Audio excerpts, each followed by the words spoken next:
Let the truth speak for me now. The wrench slipped from my grease-stained fingers as my phone buzzed against the concrete floor of the garage. 10:47 p.m. on a Tuesday, and I was still under the hood of Mrs. Patterson's ancient Honda, trying to coax life back into her dying transmission. The fluorescent lights above flickered like dying fireflies, casting harsh shadows across the cluttered workspace that had become my second home. "Eddie Mallory," I answered, wedging the phone between my shoulder and ear while I wiped my hands on an oil-stained rag. "Mr. Mallory, this is Dr. Sarah Chen from Coastal Health Clinic. I'm calling with your test results." My stomach dropped. Last week's routine physical had included blood work, something Celia had been nagging me about for months. At 43, I figured it was time to make sure all the beer and late-night pizza hadn't completely destroyed my insides. "Yeah, what's the verdict, Doc? High cholesterol? Diabetes?" The pause on the other end stretched longer than it should have. "Mr. Mallory, you've tested positive for chlamydia." The words hit me like a sledgehammer to the chest. I dropped the wrench completely this time, the metallic clang echoing through the empty garage. That's impossible. I've been married for 18 years. My wife and I understand this might be shocking news, Mr. Mallory, but the test results are conclusive. You'll need to inform any intimate partners so they can be tested and treated as well. Intimate partners? The phrase felt foreign in my mouth. Celia and I hadn't exactly been setting the bedroom on fire lately, but we were we were married, faithful. At least I thought we were. "Are you sure? Could there be a mix-up with the samples?" "I'm certain, Mr. Mallory. I ran the test twice to be sure. You'll need to come in for treatment, and it's crucial that your wife gets tested immediately." After hanging up, I sat on the garage's concrete floor, staring at my phone. Celia was in Boston on another one of her business trips, something about a corporate training seminar for her HR position at Meridian Industries. She'd been taking a lot of these trips lately, climbing the corporate ladder with the determination of a woman possessed. I scrolled through my contacts and called her number. It went straight to voicemail. "Hey, it's me. Call me back when you get this. It's important." The drive home took me through the heart of our small coastal town of Millfield, Massachusetts. Past the shuttered cannery that used to employ half the town, past O'Malley's pub, where the same guys had been nursing the same beers for the past decade, past the marina, where million-dollar yachts sat next to rusted fishing boats like a study in economic inequality. Our house sat on Elm Street, a modest two-story colonial that we'd bought when Jack was born 17 years ago. The mortgage had seemed manageable then, back when I thought my auto repair business would grow beyond just me and my tools. Now it felt like a weight around my neck, especially with Lucy starting her junior year of high school and college looming for both kids. The house was dark, except for the blue glow emanating from Jack's bedroom window, probably playing video games until 3 a.m. again. Lucy's room was dark, which meant she was either asleep or sneaking out to meet that boyfriend of hers, Tyler something or other. I found the note on the kitchen counter, written in Celia's precise handwriting on her monogrammed stationery. "Eddie, extended the trip through the weekend. Networking opportunities. Don't wait up. Make sure the kids eat something besides pizza." See, don't wait up, like I was some lovesick teenager pining for her return. I crumpled the note and tossed it toward the trash can, missing by a foot. It seemed fitting somehow. Upstairs, I could hear Lucy's voice through her bedroom door, talking on the phone in that hushed tone teenagers use when they think they're being sneaky. "I know, right? He's so pathetic. Mom says he doesn't even notice half the stuff that goes on around here. Like, hello? Wake up and smell the coffee, Dad." The words cut deeper than the clinic's phone call. My own daughter thought I was pathetic. Heck, maybe she was right. Maybe I had been sleepwalking through my own life, too focused on carburetors and timing belts to notice that my marriage was falling apart. But chlamydia doesn't lie, and neither do lab results. I pulled out my phone and scrolled through my contacts until I found the number I was looking for. Frankie DeLuca, private investigator. We'd gone to high school together, back when he was just Frank the class clown and I was Eddie the boxer who never quite made it past amateur night at the local gym. Frankie had reinvented himself after a stint in the military and a brief career as a cop. Now he specialized in insurance fraud and cheating spouses, operating out of a cramped office above the Chinese restaurant on Main Street. "Frank, it's Eddie Mallory. Yeah, I know it's late. Listen, I need to talk to you about something. Can we meet tomorrow?" Frankie's office smelled like General Tso's chicken and stale cigarettes. The walls were covered with certificates and commendations that I suspected were mostly for show, along with a few photographs of Frankie in his army uniform, looking about 20 pounds lighter and 10 years younger. He sat behind a metal desk that had seen better decades, pecking at an ancient laptop with 2 fingers. At 51, Frankie had the weathered look of a man who'd seen too much and trusted too little. His dark hair was going gray at the temples, and his once athletic build had softened around the middle. "So, let me get this straight," he said, leaning back in his creaky chair. "You get a call from the clinic saying you've got the clap, but you haven't been with anyone except your wife, and now you want me to follow her around like some kind of Walmart detective. I want to know the truth, Frank. If she's cheating, I need proof. If she's not," I let the sentence hang in the air. "If she's not, then you've got some explaining to do yourself, don't you?" I met his gaze. "I haven't been with anyone else, not once in 18 years. Frankie studied me for a long moment, then nodded. "Okay, I believe you. But this kind of investigation, it's not cheap. And sometimes the truth isn't what you want to hear." "How much?" 500 retainer plus expenses. And Eddie, once I start digging, there's no going back. You sure you want to know what I might find? I thought about Lucy calling me pathetic, about Celia's increasing number of business trips, about the way she'd been working late, more and more often, about how we'd become strangers, sharing the same house. I'm sure. 3 days later, Frankie called me at the garage. "We need to meet, not at my office. How about the diner on Route 9? The Sunset Diner was one of those chrome and vinyl relics from the 1950s, the kind of place where the coffee was always too strong and the waitresses called you hun, whether you liked it or not. Frankie was already in a corner booth when I arrived, a manila envelope sitting on the table between us like an unexploded bomb. "Before I show you what's in here," he said, "I want you to know that I'm sorry. I really hoped I'd be telling you that your wife was clean and you needed to look elsewhere for answers." My hands were shaking as I opened the envelope. The first item was a credit card statement, Celia's personal visa, the one she used for business expenses. Hotel charges at the Marriott downtown, restaurants I'd never been to, charges at Victoria's Secret that certainly hadn't benefited our bedroom. But it was the photographs that really drove the knife home. Celia and a man I recognized as Grant Holman walking into the Marriott together. Grant was a local insurance agent, one of those smooth-talking pretty boys who drove a BMW and belonged to the country club. He was married to a sweet woman named Patricia, who volunteered at the animal shelter and baked cookies for church fundraisers. More photos. Celia and Grant holding hands at a restaurant in the next town over, kissing in the parking lot of a hotel, getting into Grant's BMW together outside a wine bar. The final photograph was the worst. Celia and Grant in what was clearly a hotel room, partially undressed, unaware they were being photographed through a gap in the curtains. "There's more," Frankie said quietly. "Text messages, phone records, hotel receipts going back 8 months, and Eddie. There's something else."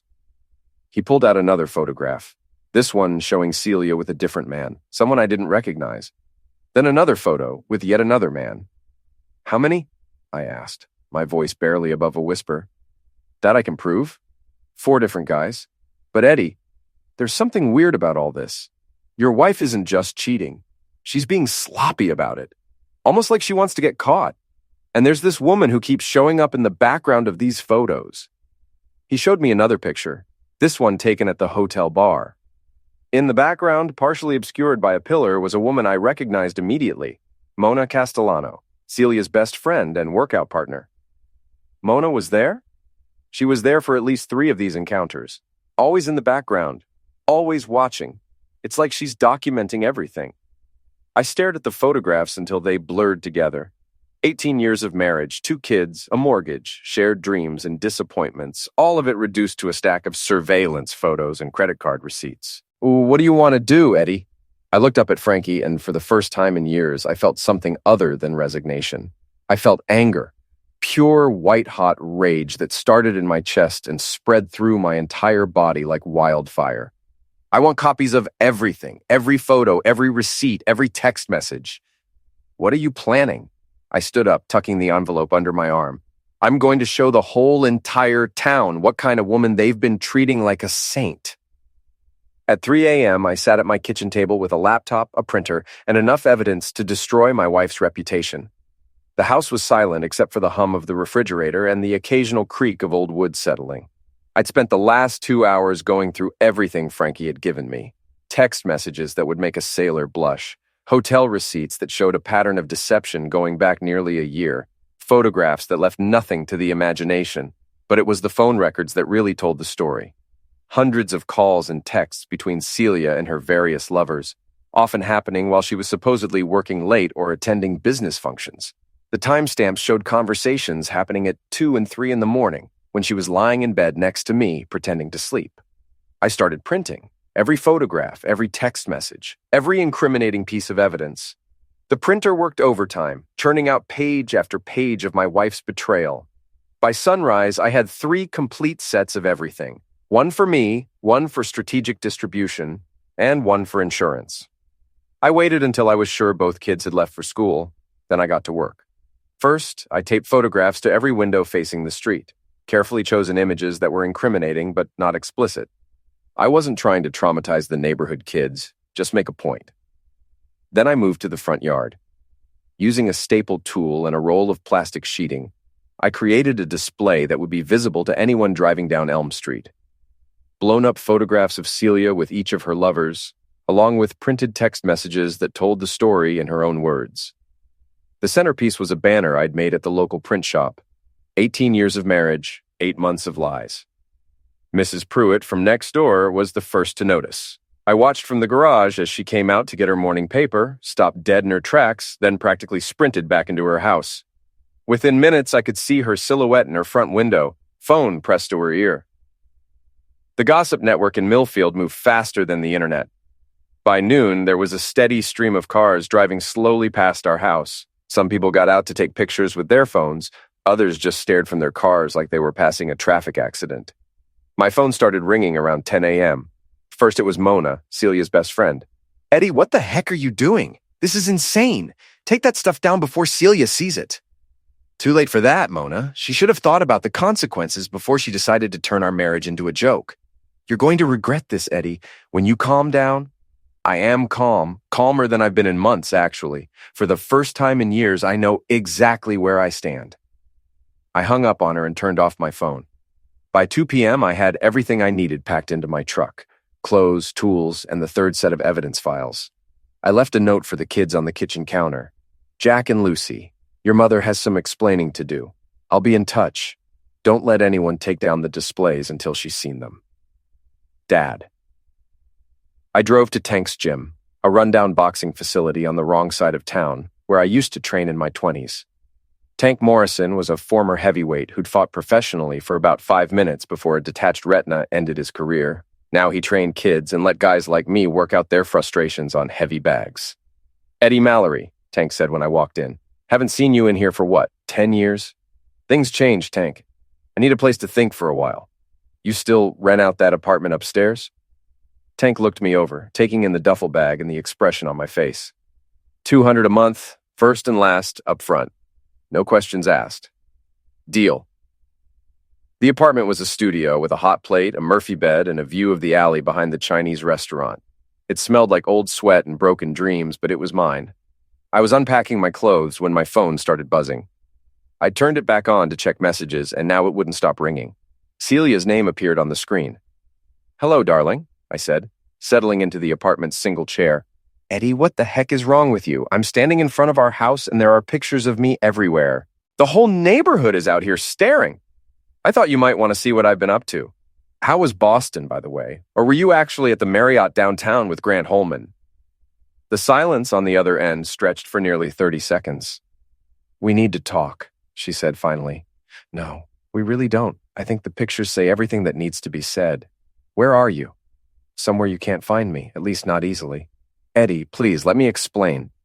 Explain what? That you've been screwing half the men in town? That you gave me an STD? That our daughter thinks I'm pathetic because I didn't notice my wife was treating our marriage like a hobby she'd gotten bored with? How do you...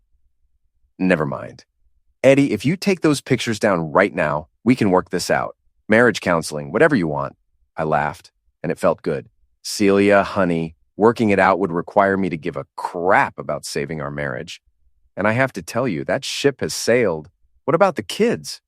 What about Jack and Lucy? What about them? They're old enough to understand that actions have consequences. Maybe it's time they learned that lesson. I hung up and turned off the phone again.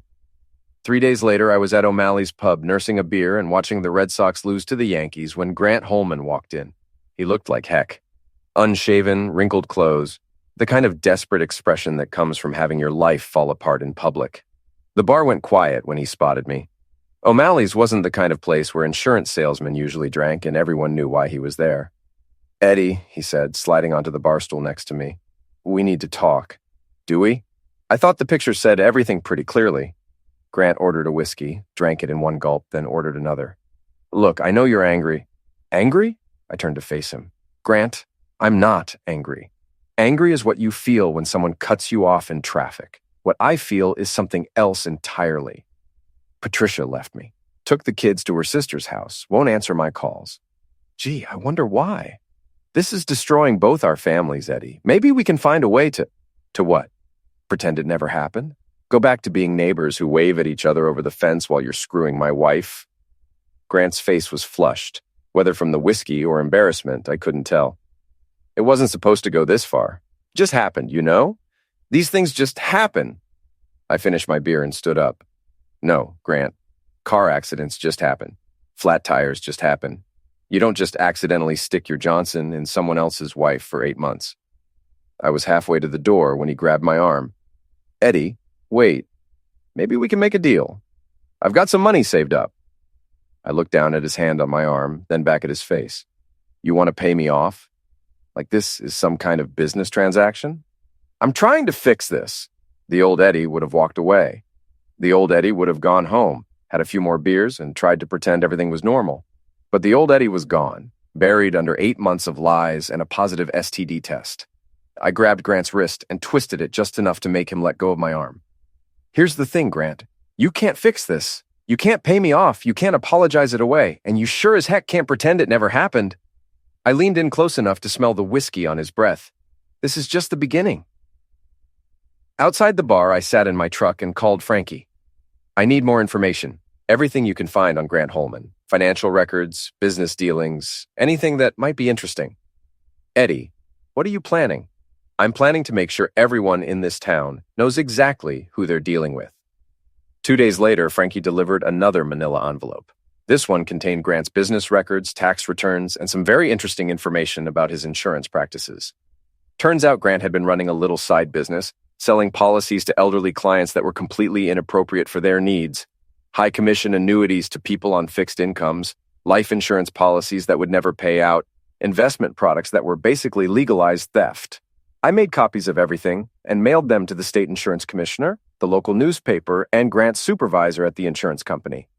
Then I posted the highlights on the town's Facebook community page, along with a few choice photographs from Frankie's surveillance. The response was immediate. Within hours, there were dozens of comments from people who'd been taken advantage of by Grant, elderly residents who'd lost their savings, widows who'd been talked into policies they couldn't afford, families who'd discovered their insurance was worthless when they needed it most. Grant's office was closed by the end of the week, but I wasn't done, not even close. I spent the next few days driving around town observing the fallout from my little publicity campaign. Celia had taken the kids and moved in with Mona temporarily, which was fine with me. She'd also hired a lawyer, which was less fine but not unexpected. The lawyer, a slick guy named Davidson who specialized in discrete family matters, called me at the garage. "Mr. Mallory, I represent your wife in this matter. She's prepared to offer you a very generous settlement if you'll agree to take down the displays and refrain from any further public statements." "How generous?" "Full custody of the children, the house, and a substantial cash settlement. All she asks is that you stop this public campaign and allow both parties to move forward with dignity." I laughed so hard I nearly dropped the phone. "Dignity? Your client gave me chlamydia, Mr. Davidson. I think we're a little past dignity." "Mr. Mallory, if you continue this course of action, my client will have no choice but to pursue legal remedies. Harassment, defamation, intentional infliction of emotional distress. Everything I've posted is true and documented. If your client wants to sue me for telling the truth, she's welcome to try. But I should warn you, I've got a lot more evidence that hasn't seen the light of day yet." "What kind of evidence?" "The kind that would make the current situation look like a minor embarrassment. Tell your client she should quit while she's behind. I hung up and went back to work on Mrs. Patterson's Honda. For the first time in months, I was actually enjoying myself. The call came at midnight on a Thursday. I was lying on the Murphy bed in my studio apartment, reading a book about small engine repair and trying not to think about how quiet my life had become. Eddie, it's Mona. We need to talk. Mona Castellano had been Celia's best friend since college. She was a Pilates instructor with the kind of artificial enthusiasm that made my teeth ache. Divorced, no kids, the type of woman who posted inspirational quotes on social media and drank wine for breakfast on weekends. It's midnight, Mona. I know what time it is. I'm downstairs. Buzz me up. I looked out the window and saw her car parked in the alley. Against my better judgment, I let her in. Mona climbed the narrow stairs to my apartment, wearing yoga pants and a concerned expression. She looked around the sparse studio with obvious distaste. This is where you're living now, Eddie? This is pathetic. It's honest. More than I can say for the house on Elm Street. She sat down on the edge of the Murphy bed, crossing her legs in that way women do when they want to look casual but attractive. I came here to help you. Help me? What? End this insanity before you destroy everyone's lives, including your own. I stayed standing, leaning against the kitchenette counter. Everyone's lives were already destroyed, Mona. I just made it public. Celia made a mistake. A big mistake, okay? But she loves you. She wants to fix this. Celia made 4 mistakes that I know of. Maybe more. And love? If that's what love looks like, I'll pass. Mona uncrossed and recrossed her legs, leaning forward slightly. What if I told you there was more to the story? What if I told you that Celia isn't the only one who's been keeping secrets? I'd say you're fishing. She reached into her purse and pulled out her phone, scrolling through photos. What if I told you that I have pictures of you with someone who isn't your wife? I felt a chill run down my spine. What are you talking about? She turned the phone toward me, showing a photograph that made my blood run cold. It was me, taken about 6 months ago, having coffee with Sarah Martinez, a divorced mother whose car I'd been fixing. We were sitting close together, talking. And from the angle of the photograph, it could easily be misinterpreted as something romantic. That's not what it looks like, I said. Isn't it? Sarah Martinez, recently divorced, very attractive. You've been doing work on her car for months, always giving her a discount, always staying late to finish her repairs. Because she's a single mother working 2 jobs to support her kids. I was being decent. Mona smiled, and it wasn't a nice smile. That's your story. But Eddie, we both know that perception is reality in a town like this. What do you think people would say if they saw this picture?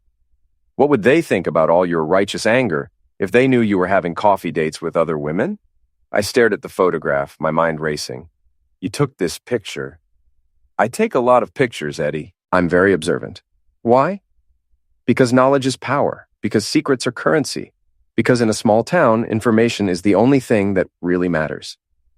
I sat down in the chair across from her, studying her face. You've been watching me, watching Celia, documenting everything. I've been protecting my friend. Bees, you've been collecting ammunition.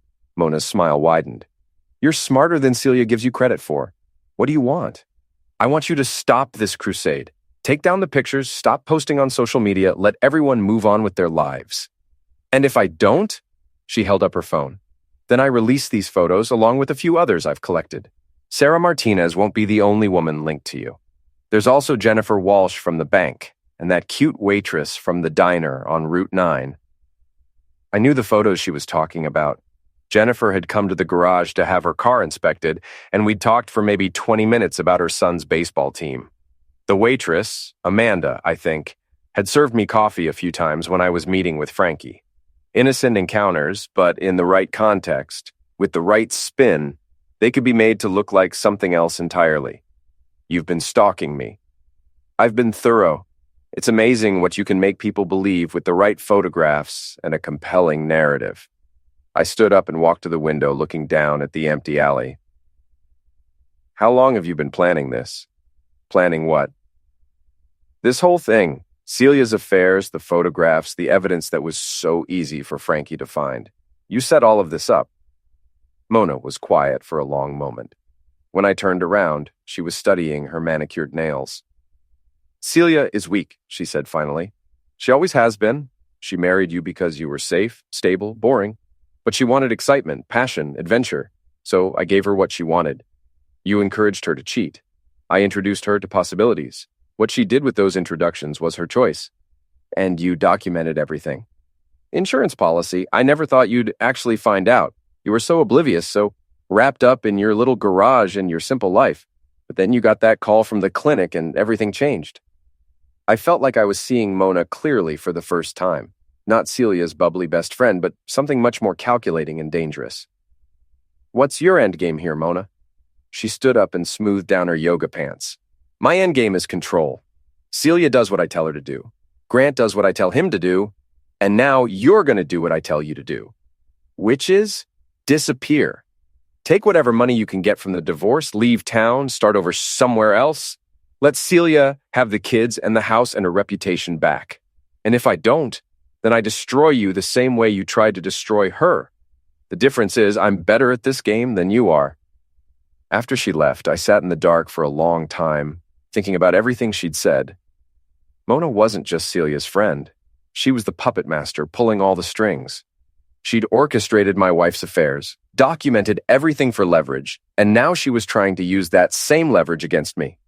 But Mona had made one crucial mistake. She'd underestimated me. I picked up my phone and called Frankie. I need you to investigate someone else now. Mona Castellano.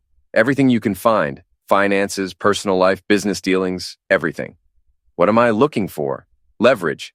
If she wants to play this game, let's see how she likes being on the receiving end.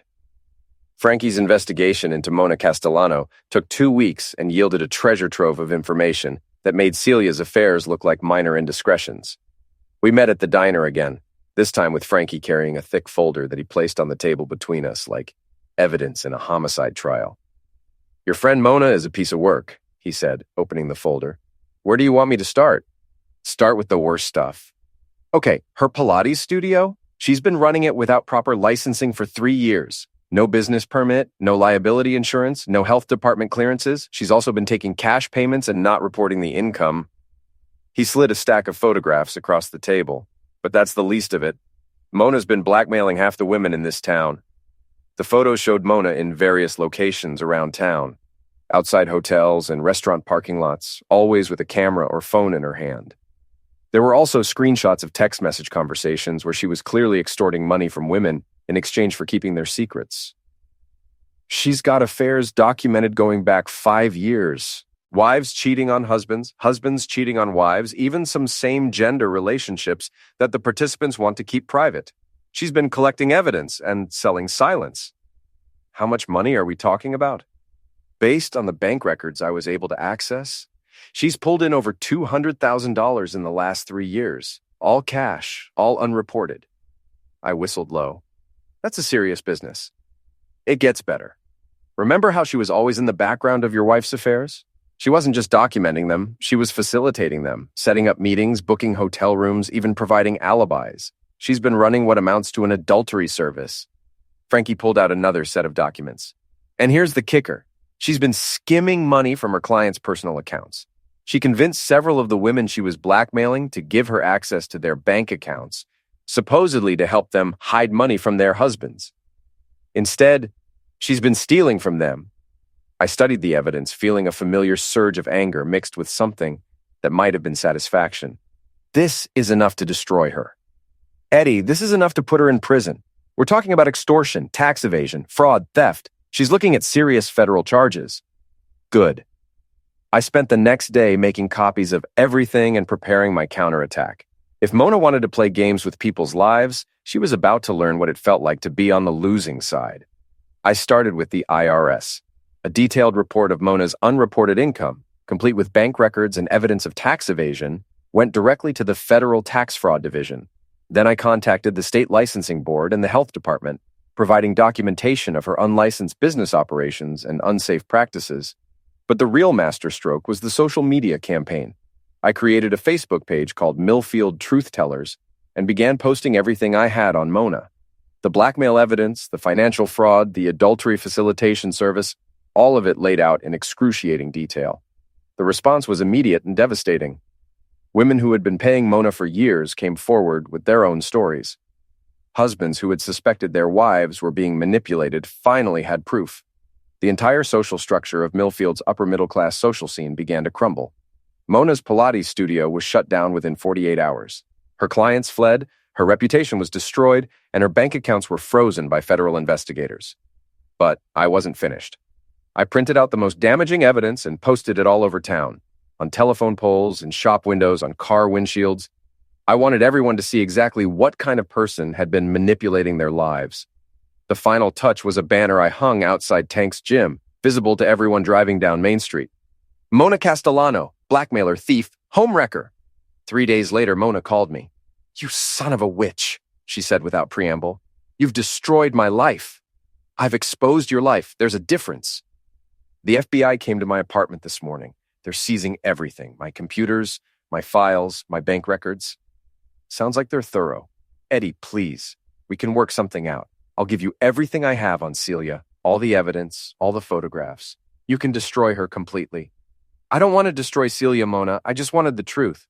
Then what do you want? I want you to leave town. I want you to never contact my family again. And I want you to understand that if you ever try to manipulate or blackmail anyone else, I'll make sure the whole world knows exactly what you are. You can't do this to me. I just did. The line went dead. 2 weeks later, Mona's apartment was empty, and her car was gone.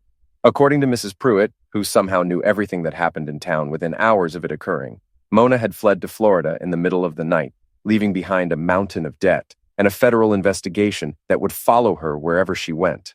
With Mona gone, the social dynamics of Millfield shifted dramatically. The blackmail network collapsed, several marriages fell apart as secrets were revealed, and a number of prominent citizens found themselves explaining their behavior to spouses and employers. Grant Holman's wife Patricia filed for divorce and moved back to her hometown in Vermont with their children. Grant himself took a job selling used cars in Springfield, a significant step down from his previous position as a respected insurance agent. But the biggest change was in my own family.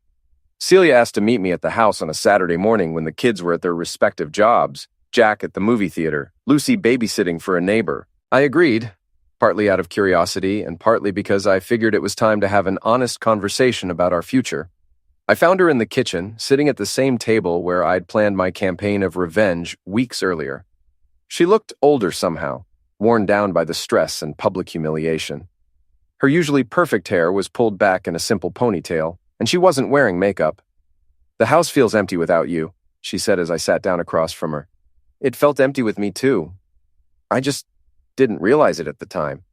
She nodded, staring at her hands. "I know you probably won't believe this, but I never meant for any of this to happen." "Which part, the cheating or the getting caught?" "Any of it. The affairs, the lies, the whole mess with Mona. I felt trapped, Eddie, like I was disappearing into this life that wasn't really mine." I studied her face, looking for signs of the woman I'd married 18 years ago. She was still there, buried under layers of disappointment and bad choices. "So you decided to have affairs with half the men in town?" "I decided to feel alive again, to feel wanted, desired, important. With you, I felt invisible." "You were invisible because you made yourself invisible. You stopped talking to me, stopped sharing what was going on in your life, stopped treating our marriage like it mattered." Celia wiped her eyes with a tissue. "I know, and I'm sorry. I'm so sorry, Eddie. Not just for the cheating, but for checking out of our marriage long before that." "What about Mona? Did you know what she was doing?" "Not at first. She introduced me to Grant, said he was going through a rough patch in his marriage and could use a friend. It seemed innocent enough. But then she started taking pictures, documenting everything. She said it was for protection in case things went bad." "And you believed her?" "I wanted to believe her. She made it seem like she was looking out for me, like she was the only person who really understood what I was going through." I leaned back in my chair, processing this information. "She was blackmailing you too, wasn't she?" Celia nodded miserably. "Not for money, for control. She knew about all the affairs because she'd helped arrange them. She knew about the lies I'd told you, the excuses I'd made. She had enough evidence to destroy my life, and she made sure I knew it." "So, why didn't you come to me? Why didn't you tell me what was happening?" "Because I was ashamed. Because I was scared. Because I thought I could handle it myself." She looked up at me with red-rimmed eyes. "Because I thought you wouldn't care enough to help me. That hit harder than I expected. Why would you think that? Because we'd been strangers for so long. We were like roommates sharing expenses, not husband and wife. When was the last time we had a real conversation, Eddie? When was the last time you asked me how I was feeling or what I was thinking about? I wanted to argue with her, to point out all the ways she'd shut me out first. But sitting there in our kitchen, looking at the woman I'd once loved more than anything in the world, I realized she wasn't entirely wrong. So what happens now? I asked. I don't know. I've been staying with my sister in Connecticut, trying to figure out what comes next. The kids are angry at both of us. At me for the affairs, at you for the public humiliation. They'll get over it. Kids are resilient. Are they? Lucy won't speak to me, and Jack acts like I'm a stranger. They're embarrassed to go to school, embarrassed to be seen in town. Their friends' parents look at them like they're damaged goods. I felt a stab of guilt. In my quest for revenge against Celia and Mona, I hadn't fully considered how the fallout would affect Jack and Lucy. Maybe it's time for a fresh start, I said. All of us.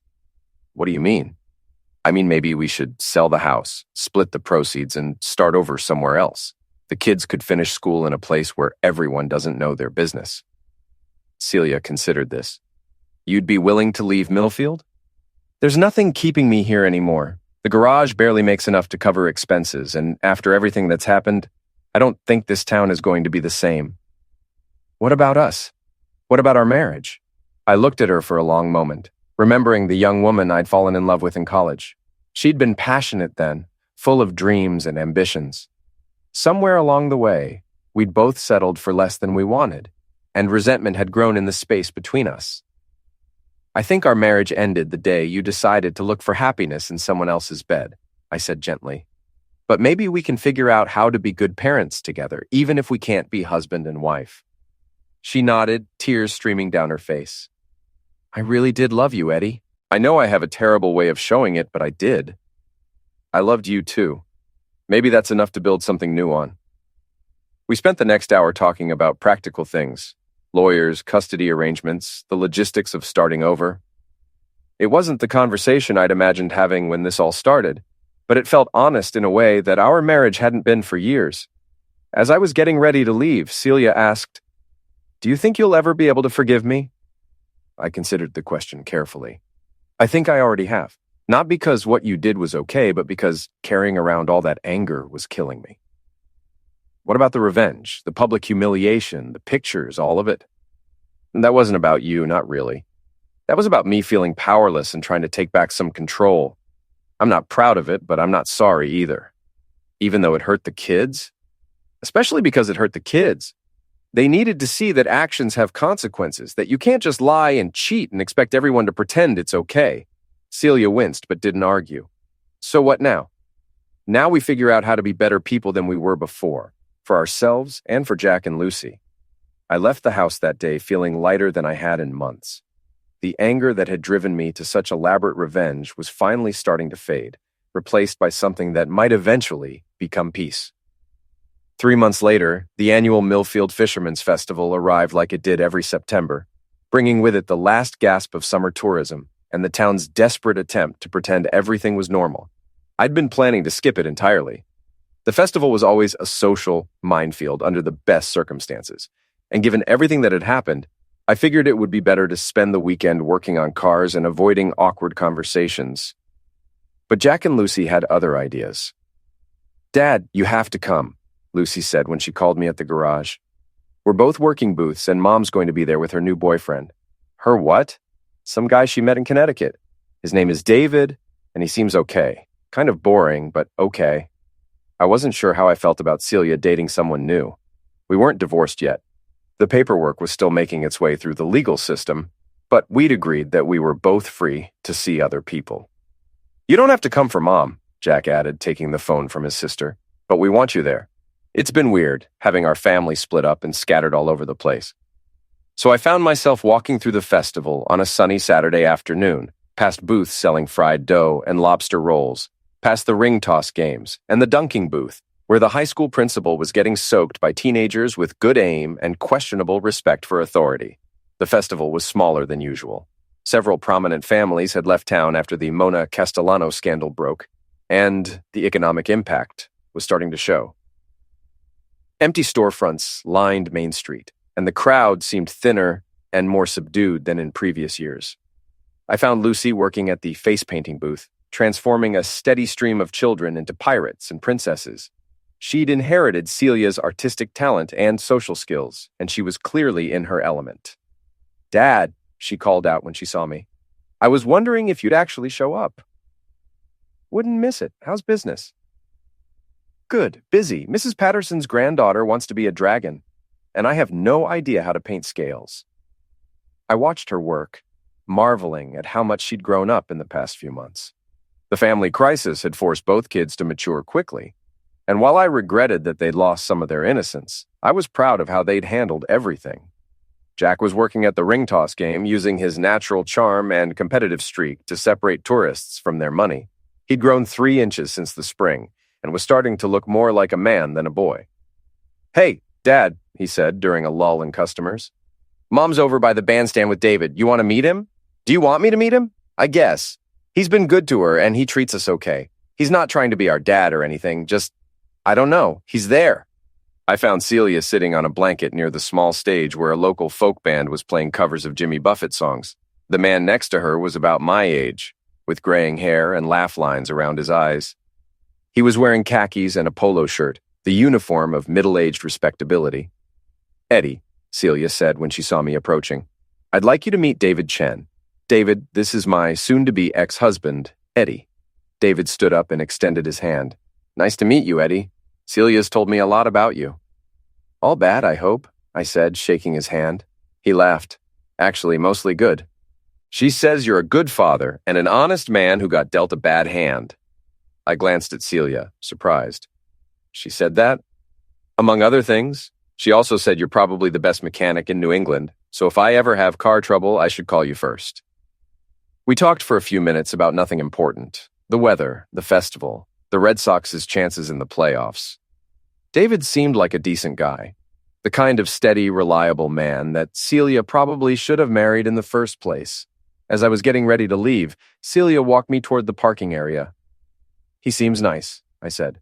"He is. Very different from you, but nice." "Different how?" "Predictable. Safe. He's an accountant, Eddie. He's never had an unpredictable day in his life." "Is that what you want now? Predictable and safe?" She considered the question. "I think it's what I need. After everything that happened with Mona, with the affairs, with all the chaos and drama, I just want peace." "I can understand that." We walked in comfortable silence for a while, past families enjoying the festival, past teenagers flirting and elderly couples holding hands. "Eddie," Celia said as we reached my truck, "I know I never properly thanked you." "For what?" "For exposing Mona, for stopping her before she could hurt more people. I know your motives weren't entirely pure, but what you did was right." "I was angry. I wanted revenge." "Maybe, but you also saved me from a situation I couldn't get out of on my own. And you probably saved a lot of other people too." I thought about all the women who had been paying Mona for years, trapped in cycles of blackmail and fear. I guess sometimes doing the right thing and getting revenge can be the same thing. I guess so. As I drove home from the festival, I reflected on how much my life had changed in just a few months. I was living alone in a studio apartment, my marriage was over, and my relationship with my children was still healing. But for the first time in years, I felt like I was living honestly. The anger that had driven me to such elaborate revenge was gone, replaced by something that might eventually become wisdom. I'd learned that secrets are poison, that lies compound over time, and that sometimes the only way to fix a broken situation is to burn it down and start over. I'd also learned that revenge, while satisfying in the moment, doesn't actually solve anything. It had felt good to expose Celia's affairs and destroy Mona's blackmail operation, but it hadn't made me happy. What had made me happy was finally being honest about who I was and what I wanted from life. As I pulled into the alley behind Tank's gym, I saw a familiar figure sitting on the steps leading up to my apartment. It was Sarah Martinez, the single mother whose car I'd been fixing. "Eddie," she said as I got out of my truck, "I hope you don't mind me stopping by. I wanted to thank you." "For what?" "For fixing my car, for always being fair with the prices, for never making me feel like I was a charity case." I sat down next to her on the steps. "You were never a charity case, Sarah. You're a hardworking mother doing her best." I also wanted to apologize for the pictures. The ones Mona took of us having coffee, I know they caused you trouble. They didn't cause me trouble. They were just part of Mona's game. Still, I'm sorry. You were just being kind, and it got twisted into something it wasn't. We sat in comfortable silence for a while, watching the sun set over the rooftops of Millfield. Eddie? Sarah said eventually. Would you like to have dinner sometime? Not coffee, not car repair business, just dinner. I looked at her, really looked at her for the first time in months. She was attractive, intelligent, kind, all the things I'd forgotten to appreciate in my own wife. I'd like that, I said. But Sarah, I come with a lot of baggage right now. A messy divorce, 2 teenagers who are still figuring out how to deal with their parents' separation, and a reputation as the guy who aired his dirty laundry in public. I come with baggage too, she said.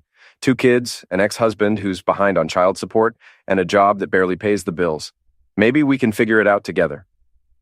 As she walked to her car, I realized that this was what moving forward looked like. Not dramatic gestures or elaborate revenge schemes, but small moments of honesty and connection. I climbed the stairs to my apartment, thinking about dinner with Sarah, about my kids finding their way through the mess their parents had made, about Celia starting over with someone who could give her the stability she needed. The story of my marriage was over, but the story of my life was just beginning.